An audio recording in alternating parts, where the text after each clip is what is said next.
Good afternoon, everyone. My colleagues and I remain squarely focused on our dual mandate to promote maximum employment and stable prices for the American people. We understand the hardship that high inflation is causing, and we remain strongly committed to bringing inflation back down to our 2% goal. Price stability is the responsibility of the Federal Reserve. Without price stability, the economy does not work for anyone. In particular, without price stability, we will not achieve a sustained period of strong labor market conditions that benefit all. Since early last year, the FOMC has significantly tightened the stance of monetary policy. We've raised our policy interest rate by 5.25 percentage points and have continued to reduce our securities holdings at a brisk pace. We've covered a lot of ground, and the full effects of our tightening have yet to be felt. Today, we decided to leave our policy interest rate unchanged and to continue to reduce our securities holdings. Looking ahead, we're in a position to proceed carefully in determining the extent of additional policy firming that may be appropriate. Our decisions will be based on our ongoing assessments of the incoming data and the evolving outlook and risks. I will have more to say about monetary policy after briefly reviewing economic developments. Recent indicators suggest that economic activity has been expanding at a solid pace, and so far this year, growth in real GDP has come in above expectations. Recent readings on consumer spending have been particularly robust. Activity in the housing sector has picked up somewhat, though it remains well below levels of a year ago, largely reflecting higher mortgage rates. Higher interest rates also appear to be weighing on business fixed investment. In our Summary of Economic Projections, or SEP, committee participants revised up their assessments of real GDP growth, with the median for this year now at 2.1%. Participants expect growth to cool, with the median projection falling to 1.5% next year. The labor market remains tight, but supply and demand conditions continue to come into better balance. Over the past 3 months, payroll job gains averaged 150,000 jobs per month, a strong pace that is nevertheless well below that seen earlier in the year. The unemployment rate ticked up in August, but remains low at 3.8%. The labor force participation rate has moved up since late last year, particularly for individuals aged 25 to 54 years. Nominal wage growth has shown some signs of easing, and job vacancies have declined so far this year. Although the jobs to workers gap has narrowed, labor demand still exceeds the supply of available workers. FOMC participants expect the rebalancing in the labor market to continue, easing upward pressures on inflation. The median unemployment rate projection in the SEP rises from 3.8% at the end of this year to 4.1% over the next 2 years. Inflation remains well above our longer run goal of 2%. Based on the Consumer Price Index, or CPI, and other data, we estimate that total PCE prices rose 3.4% over the 12 months ending in August, and that excluding the volatile food and energy categories, core PCE prices rose 3.9%. Inflation has moderated somewhat since the middle of last year, and longer-term inflation expectations appear to remain well anchored, as reflected in a broad range of surveys of households, businesses, and forecasters, as well as measures from financial markets. Nevertheless, the process of getting inflation sustainably down to 2% has a long way to go. The median projection in the SEP for total PCE inflation is 3.3% this year, falls to 2.5% next year, and reaches 2% in 2026. The Fed's monetary policy actions are guided by our mandate to promote maximum employment and stable prices for the American people. My colleagues and I are acutely aware that high inflation imposes significant hardship as it erodes purchasing power, especially for those least able to meet the higher costs of essentials like food, housing, and transportation. We are highly attentive to the risks that high inflation poses to both sides of our mandate, and we are strongly committed to returning inflation to our 2% objective. As I noted earlier, since early last year, we have raised our policy rate by 5.25 percentage points. We see the current stance of monetary policy as restrictive, putting downward pressure on economic activity, hiring, and inflation. In addition, the economy is facing headwinds from tighter credit conditions for households and businesses. In light of how far we have come in tightening policy, the committee decided at today's meeting to maintain the target range for the federal funds rate at 5.25% to 5.5%, and to continue the process of significantly reducing our securities holdings. We are committed to achieving and sustaining a stance of monetary policy that is sufficiently restrictive to bring inflation down to our 2% goal over time. In our SEP, FOMC participants wrote down their individual assessments of an appropriate path for the federal funds rate based on what each participant judges to be the most likely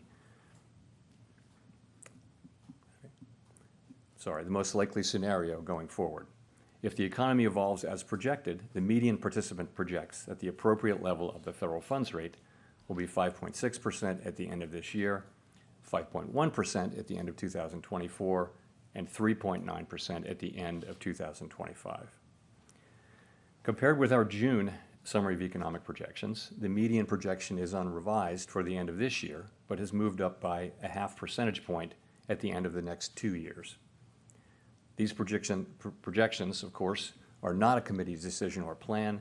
If the economy does not evolve as projected, the path of policy will adjust as appropriate to foster our maximum employment and price stability goals.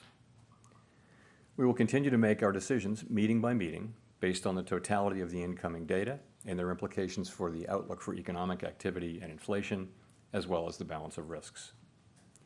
Given how far we have come, we are in a position to proceed carefully as we assess the incoming data and the evolving outlook and risks.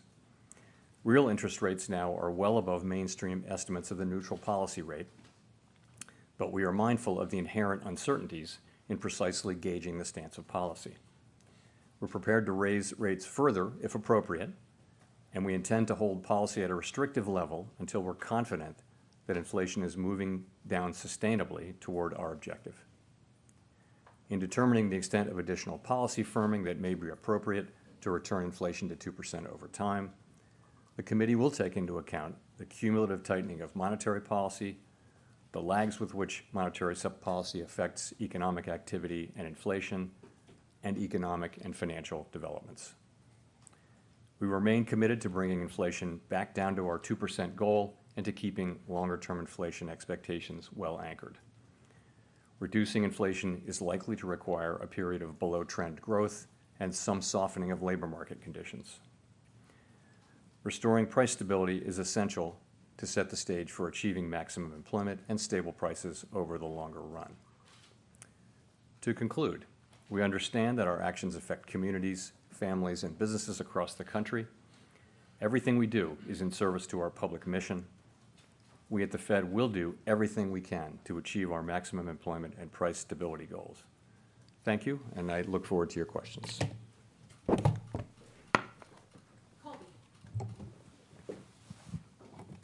Thank you. Colby Smith with the Financial Times.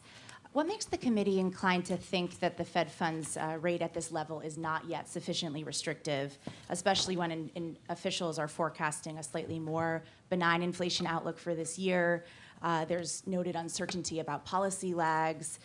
Headwinds have emerged from the looming government shutdown, the end of federal child care funding, resumption of student debt payments, things of that nature.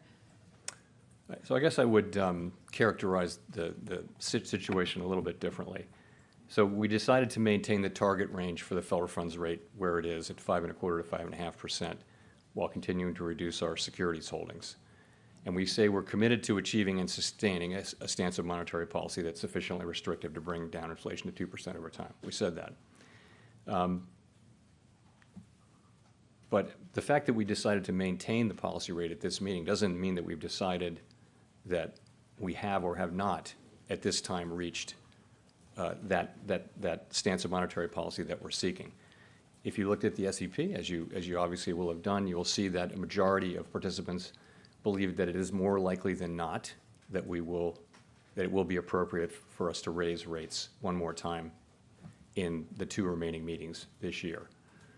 Others believe that we have already reached that. So it's something where we're not making a decision by deciding to about that question by deciding to just maintain the rate and await further data. So right now, it's still an open question about sufficiently restrictive. You're not saying today that we've reached this level. We're not saying, yeah, no. Clearly, what we decided to do is maintain the policy rate and await further data. We want to see convincing evidence, really, that we have reached the appropriate level, and you know, we're seeing progress, and we welcome that. But you know, we need to see more progress before we'll be willing to reach that conclusion. And just on the 2024 projections, what's behind that shallower path for interest rate cuts and the need for real rates to be 50 basis points higher? Right. So I would say it this way. First of all, real interest rates are positive now. They're meaningfully positive. And that's a good thing. We need policy to be restrictive so that we can get inflation down to target, okay? And we're going to need that to remain to be the case for some time. So I think, you know, remember that of course, the SEP is not a plan that is negotiated or discussed really as a plan. It's accumulation, really, and what you see are the medians. It's accumulation of individual forecasts from 19 people, and then what you're seeing are the medians. So I wouldn't want to, you know, bestow upon it the idea that it's really a plan. But what it reflects, though, is that economic activity has been stronger than we expected, stronger than I think everyone expected. And so what you're seeing is this is what people believe as of now will be appropriate to achieve what we're looking to achieve, which is progress toward our inflation goal, as you see in the SEP. Thanks. Let's go to Rachel. Hi, Chair Powell. Rachel Siegel from the Washington Post. Thanks for taking our questions. How would you characterize the debate around another hike or holding steady? Is it discussion around lag times, fear of too much slowing, too little slowing? Could you walk us through what this disagreement was about at the meeting? Yeah, so the proposal at the meeting was to maintain our current policy stance. And I think there was obviously unanimous support for that. But this, of course, is an SEP meeting, and so people write down what they think. And you have some, you saw, I think 7 wrote down no hike at this meeting, or between now and the end of the year, and I think 12 wrote down another single hike in one of the next 2 meetings that we have between the end of the year. So it wasn't like we were arguing over that. People just stating their positions. And really what people are saying is, let's see how the data come in. You know, we want to see, you know what we want to see. We want to see that these good inflation readings that we've been seeing for the last 3 months, we want to see that it's more than just 3 months, right? We want to see, you know, the labor market report that we received, the last one that we received, was a good example of what we do want to see. It was a combination of across a broad range of indicators, continuing rebalancing of the labor market. So those are the 2 things. Those are our 2 mandate variables, and that's the progress that we want to see. But I think people want to be convinced, they want to be careful to not to jump to a conclusion really one way or the other, but just be convinced that the data, support that conclusion. And that's why, given how far we've come and how quickly we've come, we're actually in a position to be able to proceed carefully as we assess the incoming data and the evolving outlooks and risks and make these decisions meeting by meeting. I see. And in your view, I know nothing has been decided yet, but what would one more hike at the end of the year do to the economy or to inflation? And on the other side, what would no hike do, if you could sort of game that out for us? So, you can make the argument that one hike one way or the other won't matter, but for us, we're trying, obviously as a group, it's a pretty tight cluster of where we think that policy stance might be, but we're always going to be learning from data. We've learned all through the course of the last year that actually we needed to go further than we had thought. If you go back a year and what we wrote down, it's actually gotten higher and higher. So we don't really know and that's why, again, we're in a position to proceed carefully at this point. A year ago, we proceeded pretty quickly to get rates up. Now we're fairly close, we think, to where we need to get.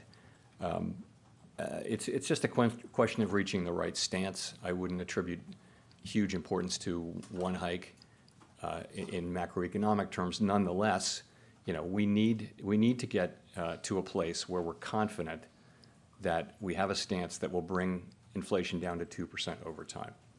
That's what we need to get to, and we've been moving toward it as we've gotten closer to it.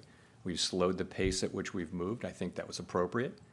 And now that we're getting closer, we have the ability to proceed carefully. Let's go to Steve. Steve Leisman, CNBC. Mr. Chairman, I want to return to Colby's question here. What is it saying about the committee's view of the inflation dynamic in the economy that you achieve the same forecast inflation rate for next year but need another 0.5 point of the funds rate on it? Does it tell us that the committee believes inflation to be more persistent, requires more medicine effectively? And I guess a related question is, if you're going to project a funds rate above the longer run rate for 4 years in a row, at what point do we start to think, hey, maybe the longer rate or the neutral rate is actually higher? Thank you. So I guess I would point more to, rather than pointing to a sense of inflation having become more persistent, I wouldn't think that's not, we've seen inflation be more persistent over the course of the past year, but I wouldn't say that's something that's appeared in the recent data. It's more about stronger economic activity, I would say. So if I had to attribute one thing, again, we're picking medians here and trying to attribute one explanation, but I think broadly, stronger economic activity means rates, we have to do more with rates, and that's what that meaning is telling you. In terms of what the neutral rate can be, we know it by its works. We only know it by its works, really. We can't the models and that we use, ultimately you only know when you get there, and by the way the economy reacts. And again, that's another reason why we're moving carefully now, because there are lags here. So it may of course be that the neutral rate has risen. You do see people. You don't see the median moving, but you do see people raising their estimates of the neutral rate, and it's certainly plausible that the neutral rate is higher than the longer run rate. Remember, what we write down in the SEP is the longer run rate. It is certainly possible that that the neutral rate at this moment is higher than that, and that's part of the explanation for why the economy has been more resilient than expected.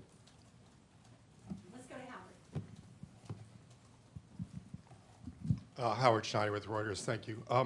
So you've said several times that the economy needed a period of below-trend growth to get inflation consistently back to 2%. You kind of get that in 2024, a little bit. 1.5% is just a touch below what's the estimate of potential. So the fact that you're getting so much done at so much less cost, does that represent a change in how you think inflation works, a change in how you think the economy works, a change in the mix of supply healing versus demand destruction that's necessary to achieve this? Yes, of course, it is a good thing that we've seen now meaningful rebalancing in the labor market, without an increase in unemployment. And that's because we're seeing that rebalancing in other places, in, for example, job openings and in the jobs worker gap. You're also seeing supply side things. So that's happening. I would say, though, I still think, and I think broadly people still think that there'll have to be some softening in the labor market. That can come through more supply, as we've seen as well. Also, remember, the natural rate we think is coming down, which is a supply side thing, so that the gap between any given unemployment rate that's lower than that and the natural rate comes down. That's a way for supplies. That's a way for the labor market to achieve a better balance. So all of those things are happening. You're right. In the median forecast, we don't see a big increase in unemployment. We do see an increase, and but that really is just playing forward the trends that we've been seeing. That is not guaranteed. There may come a time when unemployment goes up more than that, but that's really what we've been seeing, is progress without higher unemployment for now. So just to boil that down for a second, we've gone from a very narrow path to a soft landing to something different. Would you call the soft landing now a baseline expectation?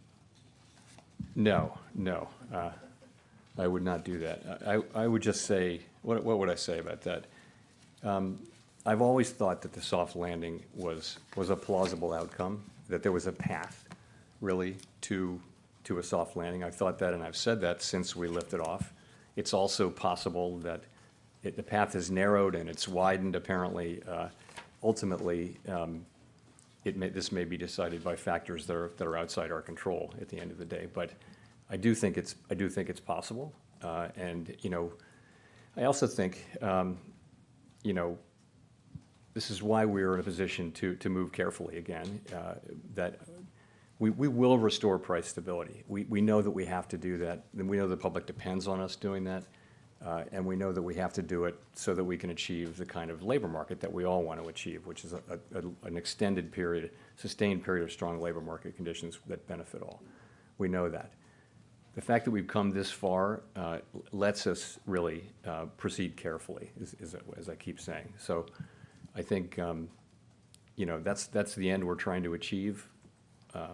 I wouldn't want to handicap the likelihood of it, though. It's not up to me to do that.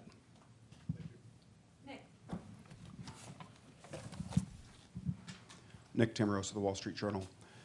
Chair Powell, both you and Vice Chair Williams have indicated that sufficiently restrictive will be judged on a real rather than nominal basis, implying some scope for nominal rate cuts next year, provided further compelling evidence that price pressures will continue to subside.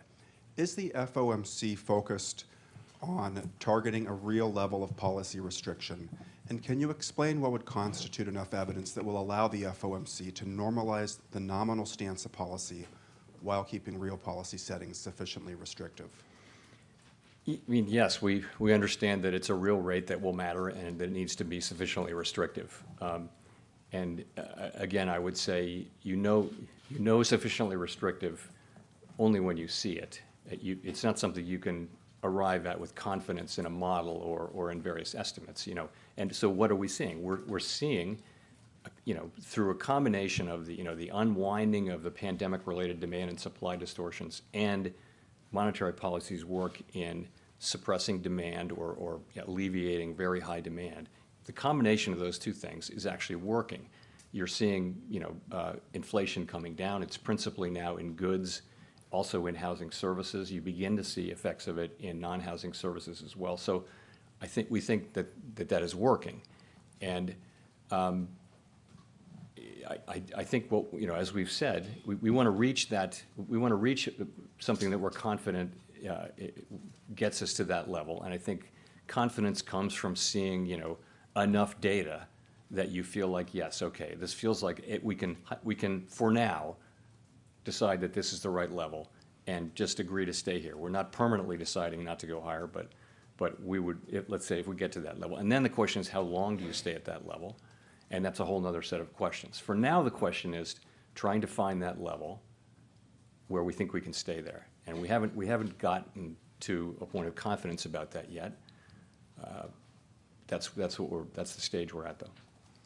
But it looks like because there was an across-the-board drop in the core PCE projection, core PCE inflation projection for this year, And even then, it seems possible that core PCE inflation could come in even lower than the median at 3.7%. Would you see a case to raise rates still if it turned out that you were going to achieve the same real rate this year because the decline in inflation proceeds somewhat better than you currently anticipate?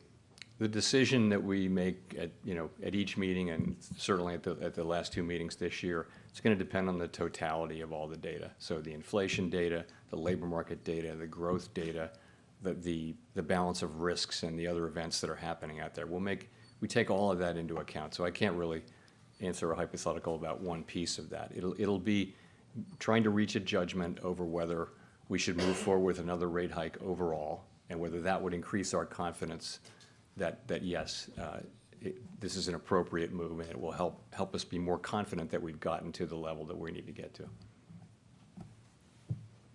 Gina. Thanks, Chair Powell. Following up on Nick's question, actually, John Williams, the New York Fed president, obviously, has said things to the effect of next year, as we see inflation, kind of, again, to Nick's point, as we see inflation coming down, we're going to need to reduce interest rates to make sure that we're not squeezing the economy harder and harder over time. And I wonder if that's basically the logic that you apply. Is that how you think about it? And then I also wonder, in the last press conference, you said something to the effect of, it's a full year out, those discussions, and people interpreted that to mean that you didn't see a possibility of a rate cut in the first half of next year. And I wonder if that was what you meant by that, or whether, how you're thinking about that timing. No, when I answer these questions about hypotheticals about cutting, I'm never intending to send a signal about timing. I'm just answering them as the question is expressed. So please, I wouldn't want to be taken that way. Sorry, the first question was that how? Yeah, so we're, as we go into next year, that's the question we'll be asking is, taking into account lags and everything else we know about the economy and everything we know about monetary policy. The time will come at some point, and I'm not saying when, that it's appropriate to cut. Part of that may be that real rates are rising because inflation is coming down. Part of it just may be that it'll be all the factors that we see in the economy. And, that time will certainly come at some point. And what you see is us writing down, a year ahead estimates of what that might be. And, there's so much uncertainty around that. When in the moment, we'll do what we think makes sense. No one will look back at this and say, hey, we made a plan. It's not like that at all. These are estimates made a year in advance that are highly uncertain, and that's how it is. Neil. Thanks so much, Chair Powell. Neil Irwin with Axios. I wonder, how do you think about the question of whether the strong GDP growth that we've been seeing is driven by excess demand versus supply-side factors, productivity, labor force growth? And relatedly, if GDP keeps coming in hot, even in the absence of inflation resurgence, would that on its own be a reason to consider more tightening?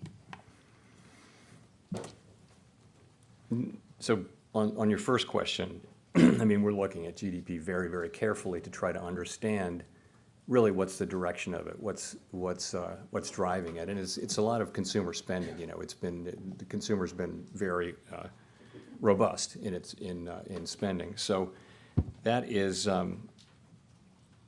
that's how we're looking at it. Sorry, your second question was? There's GDP stays hot, but without inflation.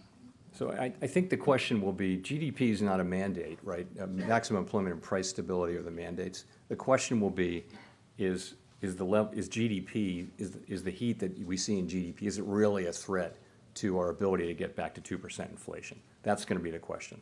It's not a question about GDP on its own. It's you're expecting to see this improvement, continued rebalancing in the labor market and inflation moving back down to 2% in a sustainable way. We have to have confidence in that, and we'd be looking at GDP just to the extent that it threatens one or both of those. Victoria. Hi, Victoria Guida with Politico. There are multiple external factors that are playing out right now. We see rising oil prices. We see auto workers striking. There's the looming, very real possibility of a government shutdown. And I was just wondering, for each of those things, could you talk about how you're thinking about how that might affect the course for the Fed and the economy? So there is a long list, and you hit some of them. But it's the strike, it's the government shutdown, resumption of student loan payments, higher long-term rates, oil price shock. There are a lot of things that you can look at. And so what we try to do is assess all of them and handicap all of them. And ultimately, though, there's so much uncertainty around these things. I mean, to start with the strike, first of all, we absolutely don't comment on the strike, as we have no view on the strike one way or the other, but we do have to make an assessment of its economic effects to do our jobs. So, the thing about it is so uncertain. It will depend. The economic effects, it could affect, we've looked back at history, it could affect economic output, hiring, and inflation, but that's really going to depend on how broad it is and how long it's sustained for. And then it also depends on how quickly production can make up for lost production. So none of those things are known right now. It's very, very hard to know. So you just have to leave that uncertain, and we'll be learning, I think, over the course of the next intermeeting period much more about that. And the same is true for the others. I don't know if you mentioned shutdown. I think of all of these as being on the list. We don't comment on that. It hasn't traditionally had much of a macroeconomic effect. Energy prices being higher, that is a significant thing. Energy prices being up can affect spending. It can affect over time. A sustained period of higher energy prices can affect consumer expectations about inflation. We tend to look through short-term volatility and look at core inflation. But so the question is, how long are higher prices sustained? We have to take those macroeconomic effects into account as well. Those are some of them. I'm not sure if I hit them all, but I mean, ultimately, you're coming into this with an economy that appears to have significant momentum, and that's what we start with. But we do have this collection of risks that you mentioned. Craig Torres from Bloomberg News. I was a little surprised, Chair Powell, to hear you say that a soft landing is not a primary objective. This economy is seeing added supply in a way that could create long-term inflation stability. We have prime-age labor force participation moving up, where people can add skills. Workers want to work. We have a boom in manufacturing construction. We've had a decent spate of home building. And since inflation's coming down with strong GDP growth, we may have higher productivity. All are which good for the Fed's longer run target of low inflation. And if we lose that in a recession, aren't we opting for the awful hysteresis that we had in 2010? So are you taking this into account as you pursue policy? Thank you. To begin, a soft landing is a primary objective, and I did not say otherwise. Okay. All right. I mean, that's what we've been trying to achieve for all this time. The real point, though, is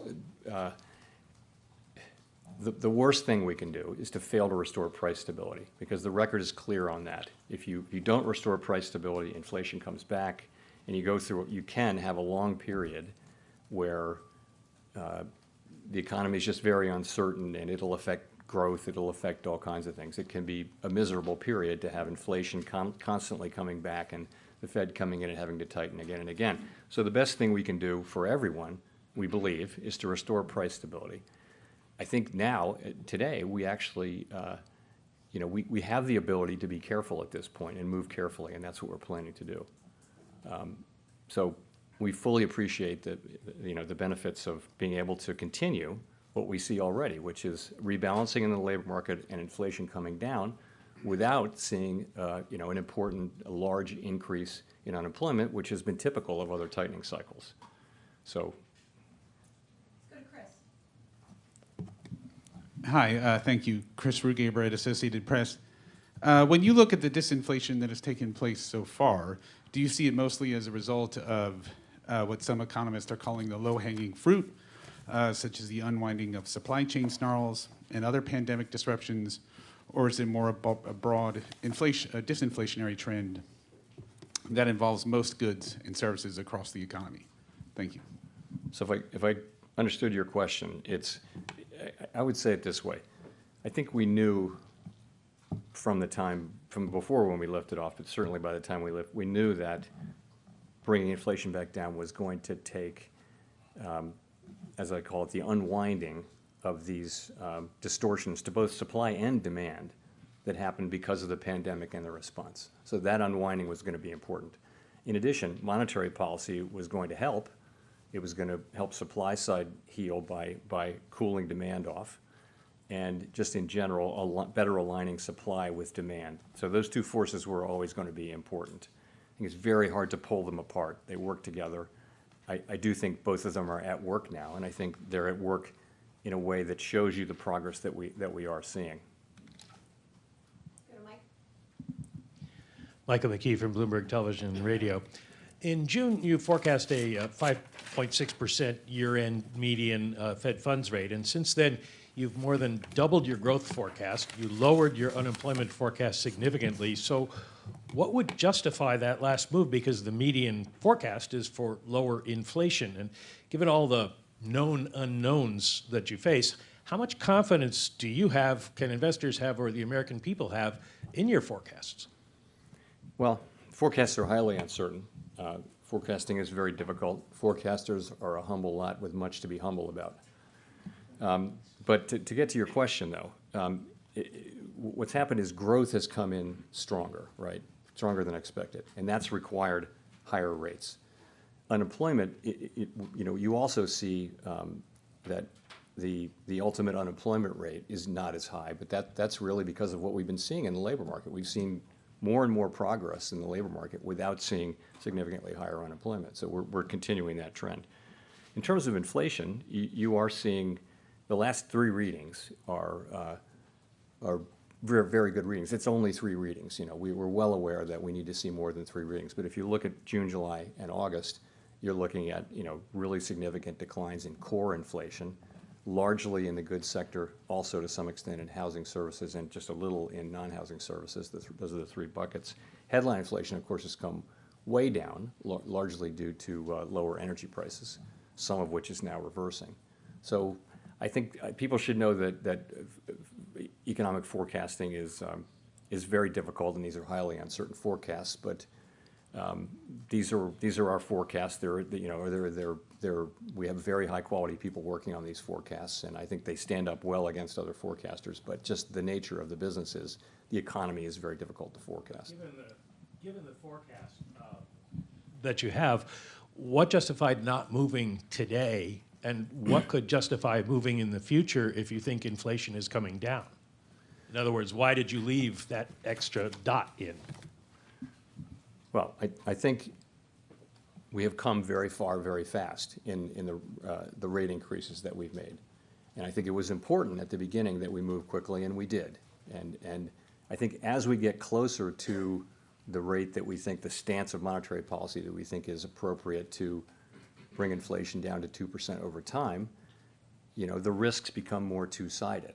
And the risk of over-tightening and the risk of under-tightening becomes more equal. And I think the natural common sense thing to do is as you approach that, you move a little more slowly as you get closer to it. And that's what we're doing. So we're taking advantage of the fact that we have moved quickly to move a little more carefully now as we sort of find our way to the right level of restriction that we need to get inflation back down to 2%.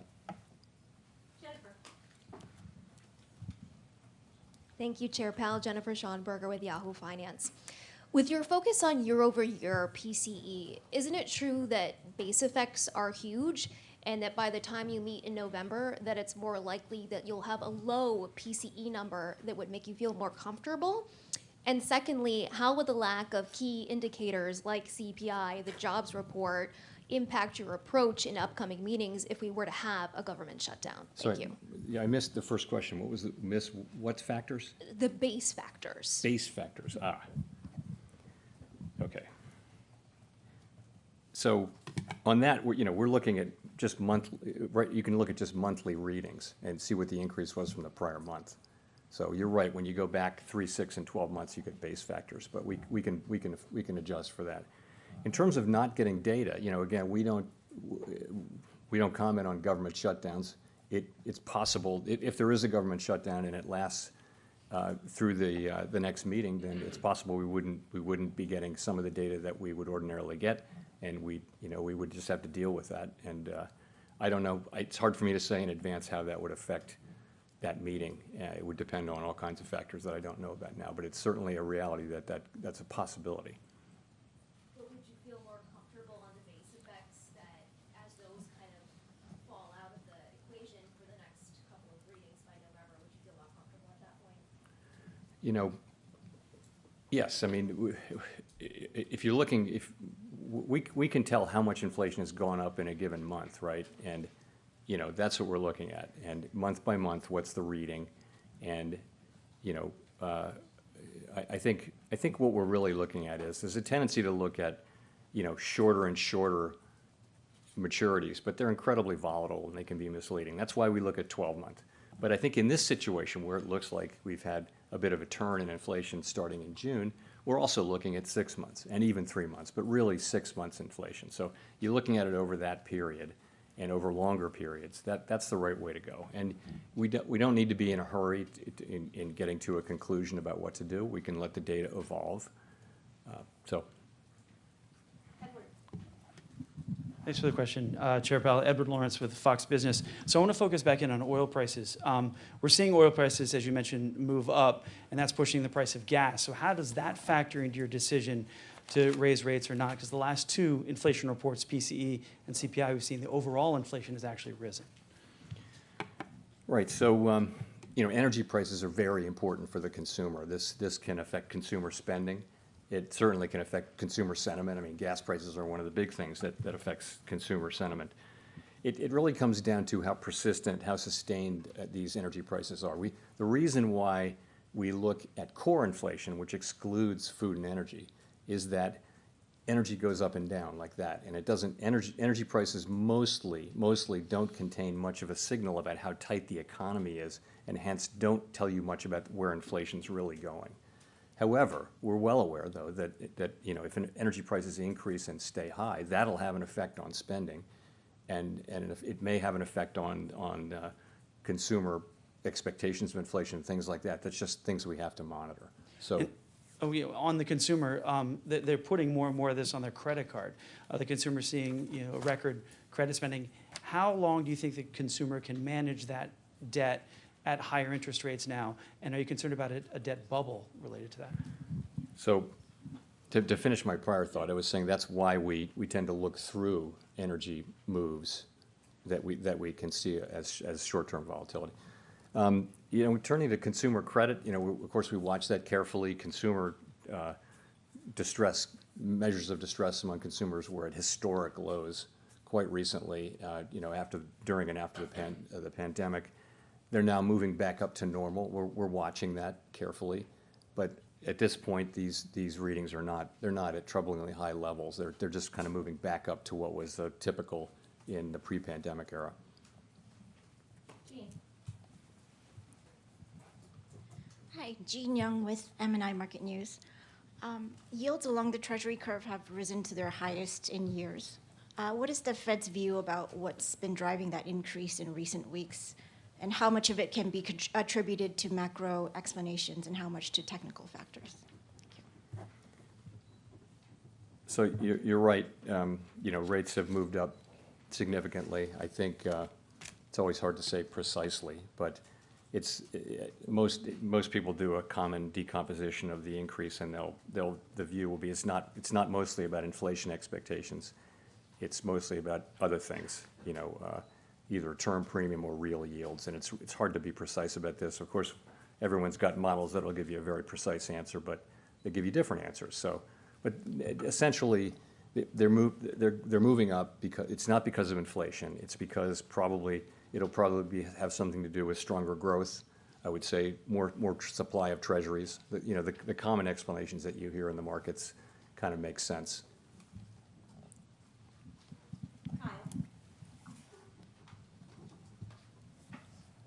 Kyle Campbell, American Banker. Thank you for taking the questions. Just two on housing. You've said slower shelter cost growth is in the pipeline and will reflect in inflation readings as new leases are signed. But there's also some questions out there about the way housing costs are measured, particularly the use of rental equivalents, which are estimates from homeowners about what their homes would rent for if they were in the rental market. So my question is, how much of the effort to tame inflation, both as it's measured and felt by the broader public, hinges on housing supply? And then as far as a constrained housing supply being sort of exacerbated by this sort of lock-in effect of mortgages being higher now than they were at their recent historic lows, how is that going to impact future thinking about taking interest rates to that lower bound in the future? So on the supply point, of course, supply is very important over time in setting house prices and for that matter, rents. And supply is kind of structurally constrained. But in terms of where inflation's going in the near term, though, as you obviously know, a lot of it is leases that are running off and then being re-signed or released at a level that's not as it won't be that much higher. A year ago it would have been much higher than it was a year before. Now it may be below or at the same level. So as those leases are rolling over, we're seeing what we expect, which is measured housing services inflation coming down. Your second question was the lock-ins. How much is that affecting things, really? Is that going to affect your decisions to potentially bring rates down to their lower bound in the future, sort of creating that sort of bubble of buying and then a lock-in that sort of stagnates the housing market? I think we look at I would look at the lock-in, the idea being that people are in very low rate mortgages, and even if they want to move now, it would be hard because the new mortgage would be so expensive, and that's explaining that's one of the explanations for what's happening broadly in the labor market. Would that play a role in our future decisions in a future loosening cycle about whether we would cut rates? No, I don't think it would. I mean, I don't think that's. I think we'd be looking at what fundamentally what rates does the economy need, and in an emergency like the pandemic or during the global financial crisis, you have to cut rates to the point that you have to do what you can to support the economy. So I wouldn't think that would be a reason for us not to do that. It's not something we're thinking about at all right now, but down the road, I wouldn't think so. Hi, Nancy Marshall-Genzer with Marketplace. Chair Powell, you've mentioned several things that would possibly weigh on consumer confidence, maybe cut back consumer spending, possible government shutdown, high gas prices. At this point, would the Fed welcome a decrease in consumer spending? Would that help you get inflation closer to your 2% target? I wouldn't say it that way. We're not looking for a decrease in consumer spending. It's a good thing that the economy is strong. It's a good thing that the economy has been able to hold up under the tightening that we've done. It's a good thing that the labor market's strong. The only concern, and it just means this: if the economy comes in stronger than expected, that just means we'll have to do more in terms of monetary policy to get back to 2%, because we will get back to 2%. Does that answer your question? Yeah, and I guess on the other hand, would you worry that that could contribute to an economic slowdown or even a recession? Well, that's always a concern. I mean, concern number one is restoring price stability, because in the long run, that's something we have to do so that we can have the kind of economy we really want, which is one with sustained period of tight labor market conditions that benefit all, as I've said a couple times. So that said, of course, we also now, given how far we've come with our rate hikes and how quickly we've come here, we do have the ability to be careful as we move forward because of that consideration. Thank you, Chair Powell. Simon Rabinovich with The Economist. One of the factors in the economic resilience to date appears to be a lesser degree of rate sensitivity than in the past. Obviously, we've talked about households with long fixed-rate mortgages, also companies that refinanced before last year. What is your thinking about the efficacy of rates and how that's changed? And then related to that, how do you think about the distributional consequences, in the sense that if you're a relatively wealthy household with a long fixed-rate mortgage, the past year has not been all that tough with rates going up, whereas if you're relying on your credit card for supporting your consumption, in fact, times are getting a lot tougher, a lot more quickly. Thanks. So what, I guess it's fair to say that the economy's been stronger than many expected, given what's been happening with interest rates. Why is that? Many candidate explanations, possibly a number of them make sense. One is just that household balance sheets and business balance sheets have been stronger than we had understood, and so that's spending has held up and that kind of thing. We're not sure about that. The savings rate for consumers has come down a lot. The question is whether that's sustainable. That it could just mean that the date of effect is later.